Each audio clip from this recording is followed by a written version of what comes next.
알면 알걸요 하다 보면 늘걸요 재테크 비법을 매일 오전 11시 편하고 친근한 경제 파트너 박연미의 목돈연구소. 증시는 프로와 아마추어가 체급 없이 붙는 그런 시장입니다. 상반기에 우리 개미들이 수익을 좀 냈을까요? 하반기에는 어떻게 될까요? 하반기에도 변수가 참 많습니다. 허들도 많고 벙커도 많을 것 같은데 하반기 증시 전망해 보겠습니다.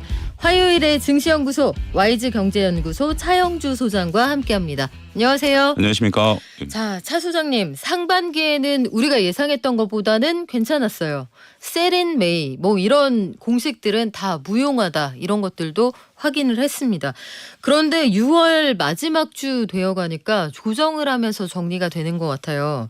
일단 중국의 리오프닝 효과 이런 것들이 생각보다 힘이 없구나 이런 걸 확인을 하게 되는데 일단 중국 정부가 본격적으로 경기 부양을 하게 되면 하반기에 전 세계 경제에 좀 도움이 될까요? 그거를 우리가 기존의 생각과는 이제는 좀 결별할 때가 됐다. 저는 그렇게 좀 말씀을 드리겠습니다. 지금 중국의 경제 성장률이 한 5%대 정도로 글로벌리 예상을 하고 있어요. 그러면 우리나라 경제 성장률이 올해 한 1.5, 미국이 한 1.1, 그리고 세계 경제 성장률이 한 2.5 정도라고 본다라면 러프하게 이제 기간마다 좀 차이가 있습니다만 그거에 한 2배 가까이 성장하는 거니까 굉장히 높게 성장하는 거죠. 물론 중국이 생각보다는 좀 덜하지만 여전히 5%대라는 높은 성장률입니다.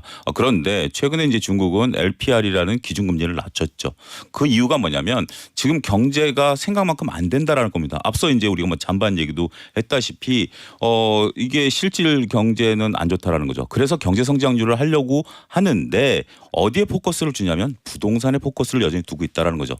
LPR 금리를 내린다라는 것은 실질적으로 부동산 금리를 내린다라는 거고 중국이 그동안 고성장했었던 이유 중에 하나는 부동산 경기거든요. 앞서 이제 기자께서 말씀하셨다시피 이제 부동산 업체 두 곳이 이제 파산을 했고 헝다그룹 문제도 있고 하기 때문에 자 정리해드리자면 중국의 경제가 글로벌리 높은 수준이지만 생각보다는 좀 낮다. 이걸 끌어올리기 위해서 중국 정부가 노력을 하고 있지만 그 포커스는 여전히 부동산 쪽에 있다. 그러면 우리가 이제 기대하는 것은 중국이 성장함으로써 우리가 중국과 연계된 산업군들이 다시 활로를 찾는 게 아니겠는가라는 부분들인데 세 가지를 좀 끊어서 말씀드리겠습니다. 일단 반도체. 좀 굉장히 어렵죠.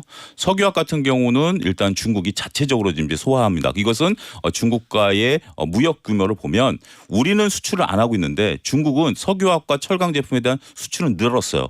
그러면 그러니까 중국 기준으로 보면 그러니까 결국 우리한테 수입을 해가서 걔네들이 수출해 왔었는데 이제 우리한테 수입 안 해가고 수출이 늘었다라는 것은 자체적으로 소화한다라는 거죠. 마지막으로 6.18 축제라고 중국의 축제가 있었습니다. 우리나라 화장품들이 10위권 안에 단 하나도 못 들었습니다. 이건 굉장히 중요한 뉴스고요. 그렇기 때문에 정리하자면 일단 중국은 우리와 다르게 성장할 가능성이 높다. 이렇게 이제는 인식을 하셔야 될 것 같습니다. 중국이 성장을 하건 말건 이제 우리가 곁불 쬐던 시대는 끝났다. 뭐 한마디로 정리하면 뭐 그렇게 정리도 충분히 가능할 것 같습니다. 중국이 성장을 해서 글로벌 시장, 글로벌 증시가 좀 살아날 가능성, 거기에 도움이 될 가능성 별로 없어요. 처음에는 우리가 이제 중국의 리오프닝과 관련해서 작년부터 많은 기대를 하긴 했었죠. 하지만 실질적으로 그러한 효과는 크게 나타나지 않을 것으로 보고 우리 기준으로 보면 지금 이제 증시에서 보면 중국이 그래도 살아주기를 바라고 중국이 살아난다라는 플러스 알파가 된다라는 개념이지 중국이 살아나서 우리가 증시가 활로를 모색한다라는 개념에서는 조금 많이 후퇴해 있다라고 말씀드릴 수 있겠습니다. 그러면 우리 국내 증시로 한번 눈을 돌려볼게요. 국내 증시를 보면 현재 상황을 평가하기가 일단 강세장으로 접어든 건 맞는 것 같은데 주도주가 편중돼 있는 것 같아요. 그러니까 전체적으로 골고루 올라가는 그런 장세는 아닌 것 같거든요. 외국인들이 지금 최근에 한 6거래일 동안 빠져나갔다가 어제는 돌아왔습니다만 오늘 또 파는 것 같고요. 외국인들이 한국 시장으로 돌아오는 건지 다시 나가는 건지 이것도 헷갈린단 말이에요. 이거 어떻게 판단해야 됩니까? 일단은 국내 증시가 굉장히 좀 강하다라고 봐야 되겠죠. 일단 2,500선에서 뭐 나름대로 지금 하고 있고 우리가 이제 특정 업종이 올라간다라고 말씀을 하셨지만 그게 대표적인 게 이제 반도체와 2차전지 아니겠습니까? 그런데 여전히 여전히 지금 강하다라고 우리가 말씀드릴 수 있겠죠. 오늘은 이제 조금 2차전지 쪽에서 변동성이 나오긴 합니다만 그래도 주가 레벨로 보면 굉장히 강하다라는 거죠. 이 근저에는 환율이 굉장히 영향을 미쳤다라고 보죠. 이 환율은 외국인들을 끌어왔었던 부분들이죠. 우리가 이제 작년 11월 달만 하더라도 우리나라 원달러 환율이 1,400원이었죠. 근데 지금 이제 1,300원, 1,280원까지 내려왔었죠. 이러다 보니까 외국인들 입장에서는 원화 강세에 배팅하는 물량도 상당수 있었을 것으로 추정한다라는 겁니다. 왜냐하면 최근에 이제 지난주부터 외국인들이 적극적으로 안 들어오잖아요. 그 이유가 바로 1,200원대에서 멈춰버린 환율 때문이 아니겠는가 이렇게 보는 시각도 있습니다. 그 근저에는 물론 이제 삼성전자가 인공지능과 관련해서 새로운 퍼포먼스를 보인다라는 면도 있습니다만 여전히 삼성전자를 또 한쪽으로 보면 메모리 재고라든지 이런 것들에 대한 부담도 있거든요. 하지만 현재 지금 신흥국 쪽으로 자금들이 들어오고 있고 특히 이제 신흥국이라고 한다라면 일본은 선진국이니까 논외로 치고 중국과 우리나라인데 조금 전에 우리가 살펴봤다시피 중국이 지금 현재 맥을 못 추고 있으면 우리나라로 들어오고 우리나라로 들어온다라면 외국인들 입장에서는 뭘 사겠느냐라고 봤을 때 삼성전자를 살 수밖에 없다라는 거죠. 거의 뭐 채권형 주식으로 볼 수 있고 환율과 대응할 수 있는 주식으로 볼 수 있기 때문에 그런 것들이 이제 들어왔다라고 볼 수 있는 그러니까 이런 것들에 대해서 말은 많았었습니다만 지금 환율단에 따라서 외국인들 매수가 딱 멈춘 거 보면 이 주장이 더욱더 설득력을 가진다라고 볼 수는 있겠죠. 하지만 국내에서 외국인들을 빼고 나서도 체력이 상당히 많이 강화됐습니다. 고객탁금이 45조까지 빠졌던 게 지금 51조 를 유지를 하고 있는 상태고 신용잔고도 우리가 이제 일부 쏠림 현상들이 나타났다가 네. 해소되고 다시 안정세를 찾고 있는 상태거든요. 물론 19조라는 레벨이 뭐 낮은 수준은 아닙니다만 여기서 급격히 늘어나지 않는다라고 보면 많은 분들이 투자의 개념으로 좀 접근하고 있다. 그리고 뭐 2차 전지와 반도체 말고도 다양한 업종들이 지금 엔터도 올라가고 있고 화장품도 올라가고 있고 그렇기 때문에 조금 투자하기가 좀 편해졌다. 이렇게 말씀드릴 수가 있겠습니다. 확실히 4월 말 이후로는 투자하는 분위기가 좀 달라지긴 했네요.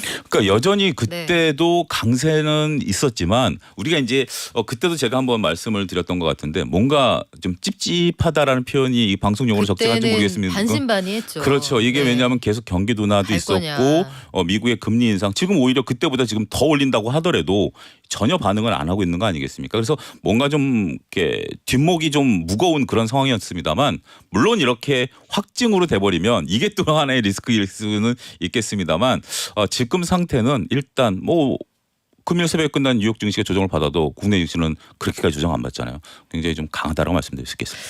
일단 모건 스탠리는 한국에서 코스피를 기존에는 하반기 전망을 2,800을 보다가 이제는 2,900까지 갈 거다 이렇게 상향 조정을 했더라고요. 반면에 또 미국에서 뉴욕 증시는 생각보다 하반기에 나쁠 수도 있다 이런 전망이 나와요. S&P 500이 예상했던 것보다 하반기에 고꾸라질 수도 있다 이런 리포트들이 나오는데 이렇게 나오는 이유가 뭐예요? 일단 국내 시장부터 좀 보도록 하겠습니다. 국내 시장이 우리가 이제 올 상반기가 인공지능이 나오고 2차 전지에 대한 투자 이런 것들이 나오기 전만 하더라도 2022년으로 돌아가면 올해 대부분의 증권사들이 상저하고를 예상했습니다. 상반기 때는 2022년에 안 좋았던 증시의 영향을 그대로 오롯이 받을 것이고 또 상반기까지는 미국이 점도표를 통해서 금리를 올리겠다라는 것이 뚜렷했기 때문에 그게 좀 일단락되면 일단 피벗은 생각 안 하더라도 하반기 때는 좀 나아지지 않겠는가. 그리고 우리가 이제 글로벌 경기가 돌아서고 미국 같은 경우 올해 1.1이지만 내년에 1.5거든요. 그러면 하반기부터 좀 주가 퍼포먼스가 보이지 않겠는가라고 본 거죠. 어찌됐든 하지만 상반기 때 이제 인공지능과 관련해서 이제 올랐고 그러면 하반기 때 우리가 이제 상저하고의 고의 의미는 반도체도 있지만 대부분의 기업들이 이익이 늘어날 것이다라고 본 거거든요. 이제 그 시기가 도래한 겁니다. 이제 우리가 인공지능과 2차 전지를 뺀다 하더라도 대부분의 기업들의 이익 퍼포먼스 소위 말해서 EPS가 개선될 가능성이 있고 그거는 이제 증권사들 리포트를 보면 이제 바닥을 찍고 올라오는 모습들이 보이거든요. 그러면 이제 하반기 때는 2020년에 예상했던 상저하고 이제 고가 되는 거죠. 물론 이제 땡겨왔기 때문에 그 고 수준이 여기서 더 갈 수 있느냐 아니냐는 논의를 친다 하더라도 갈 수 있죠. 많은 글로벌 IB들이 올해 2023년 한국 주식 시장의 상승률이 2,800으로 봤었습니다. 근데 이제 골드만삭스는 2,900으로 올렸고요. 근데 한 가지 뉘앙스가 조금 다릅니다. 골드만삭스 리포트 이제 국내에 소개된 걸 봤는데 2,900까지 가능성이 있다. 그 근저에는 EPS 상향 때문이다. 하지만 조금 일부 업종 상반기 때 좀 과도한 퍼포먼스를 보인 이건 골드만삭스 용어예요. 퍼포먼스를 보인 업종에 대해서는 조금 조정을 받을 수가 있고 덜 올랐지만 EPS가 상향하는 업종에 대해서 관심을 가질 필요가 있다. 이 결론을 놓고 본다라면 주식시장이 좀 더 건강해진다라는 거죠. 그동안 이제 쏠림 현상이 있었던 것들이 좀 쉬어간다라는 개념이고 그다음에 못 올랐었던 업종들이 올라간다라고 보면 뭐 일부 올라가는 업종에 대해서 적극적으로 매매를 못 하셨던 분들이 입장에서 본다라면 굉장히 좋은 기회가 하반기 때 펼쳐질 가능성이 있다라고 설명을 드릴 수가 있겠습니다. 덜 올랐는데 올라갈 가능성 있는 업종은 어떤 게 있습니까? 최근에 이제 퍼포먼스를 보이는 게 이제 조선 업종이 퍼포먼스를 좀 보이고 있고 오늘 같은 경우 이제 최근에 자동차 같은 경우도 조금 얘기가 이제 거론이 되고 있는 거죠. 자동차는 올해 내내 좋지 않았어요? 상반기 때 좋았다가 최근에 요즘 날 더워지면서 급격하게 조정을 좀 받았습니다. 물론 자동차에 대한 시각은 여러 가지가 있을 수 있긴 하겠습니다만 뭐 특정 업종만의 이제 상승은 아니고 한 가지 안타까운 것은 조금 우리가 이제 많은 분들이 한 플랫폼이라든지 이런 것들에 대해서는 여전히 EPS가 올라가지 못하고 있고 주가 그에 따라서 신저가를 가고 있는 것들이 돌아설 가능성에 대한 언급은 없다라는 거죠. 뭐 네이버 카카오 말씀하시는 그렇죠. 거죠? 예. 네이버 카카오 관련해서는 고민하신 분들 여전히 많으신 것 같고 아니 최근에 유상증자 이슈도 있잖아요. 유상증자 관련해서도 여전히 그 이슈들이 많은데 최근에 시장에서 돈이 필요한 기업들이 그렇게 많습니까? 근데 이제 이걸 정리할 필요가 있다라고 봐요. 이제 뭐 돈이 필요한 기업들이 할 수 있는 퍼포먼스는 여러 가지가 있습니다. 가장 좋은 게 이제 은행 대출을 받는 게 가장 좋고요. 그리고 근데 이자가 비싸잖아요. 그래도 그게 가장 좋아요. 왜냐하면 우리가 이제 한 가지 오해가 유상증자를 하면 이자를 지불하지 않는다라고 하는 건데 뭐 않지 않겠습니다만 전환사채 발행하면 전환사채를 발행하고 표면금리 요즘 유상증자하면 없습니다. 근데 그러니까 이제 제가 이제 설명을 드리면 이론적으로 그러니까 이제 단순 이론을 놓고 보면 유상증 그러니까 은행에서 돈을 빌리면 이자를 내기 때문에 비싸다고 그렇죠. 생각하고 네네. 유상증자는 주식을 발행하는 거지만 경영학적 이론으로 보면 유상증자가 비용이 더 듭니다. 기업 입장에서 보면 왜냐하면 주가 퍼포먼스를 보여주게 되고 유상증자에 참여하신 분들 입장에서 보면 그 은행이자 플러스 알파를 원하기 때문에 그거는 경영학적으로 보면 유상증자가 최악의 수예요. 어찌됐든 이제 뭐 깊게 들어가지는 않겠습니다만 지금 여러 기업들의 유상증자를 나타내고 있지만 주가가 향배가 약간 다른 것들이 뭐냐면 유상증자 이유입니다. 그러니까 기업이 돈이 필요한 거는 그럴 수도 있다라고 쳐. 우리가 살다 보면 때로는 뭐 여러 가지 상황에 따라서 대출을 받을 수도 있습니다.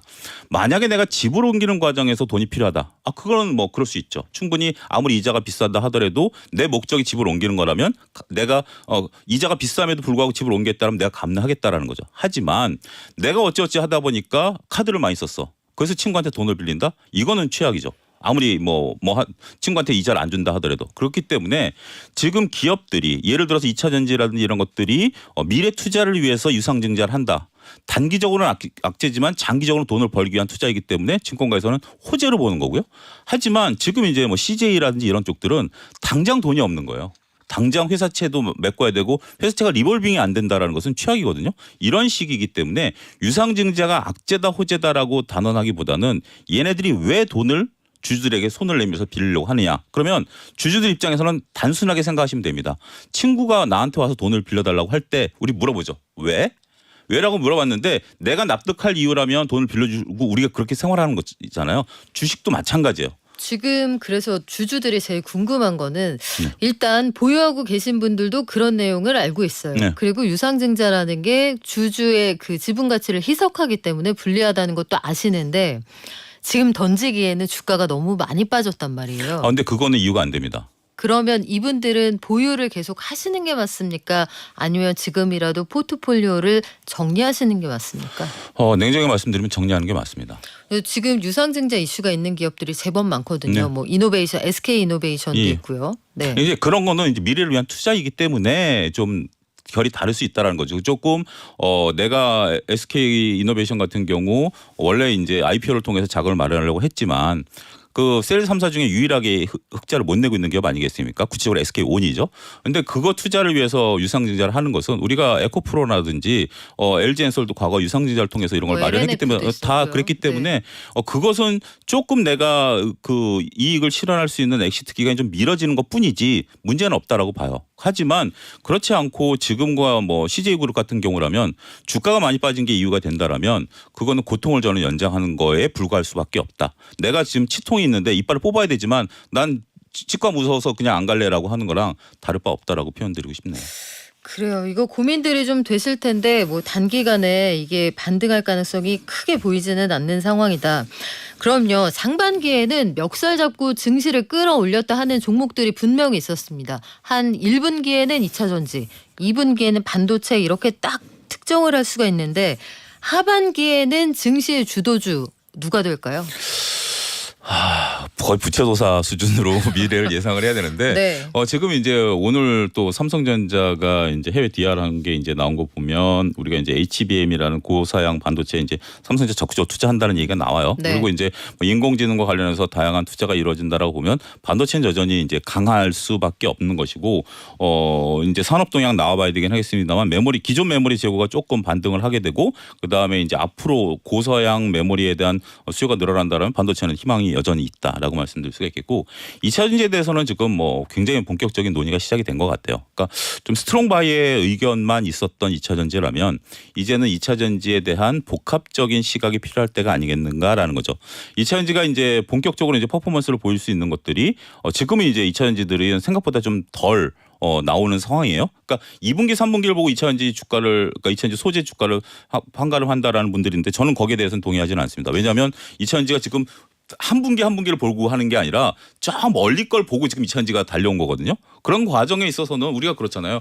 저 멀리에 이제 꽃동산이 있어서 그 꽃동산을 바라보고 가는데 가다 보면 진흙밭도 있을 것이고 자갈밭도 있을 것이고 그거 감안하고 저 꽃밭으로 가려는 거잖아요. 네. 그래서 당장 2분기, 3분기가 중요하기보다는 꽃밭으로 갔을 때 과연 우리나라에게만 꽃밭이 있겠느냐 아니면 다른 나라 기업들에 대한 어떤 경쟁 지금 뭐 심지어 중국과 네. 미국이 뭐 디리스킹으로 해서 손까지 잡고 있는 입장을 본다라면 이 꽃밭까지 가는 과정에서는 거기에 대한 이제 논쟁들이 시작이 됐기 때문에 약간의 변동성이 본격화되지 않을까 싶습니다. 2차 전지는 뭐 사실 1분기 때부터 논란이 계속 이어졌던 문제고 조선 쪽은 추가로 어떻습니까?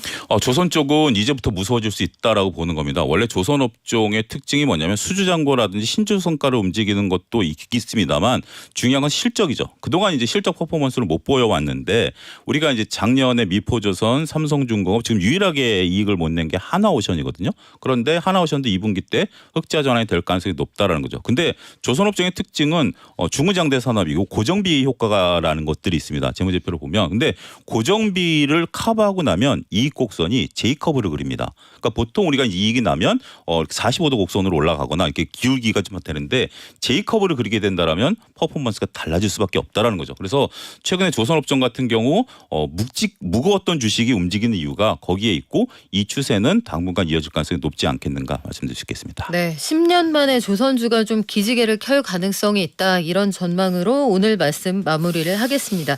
지금까지 YG경제연구소 차영주 소장과 함께했습니다. 고맙습니다. 감사합니다.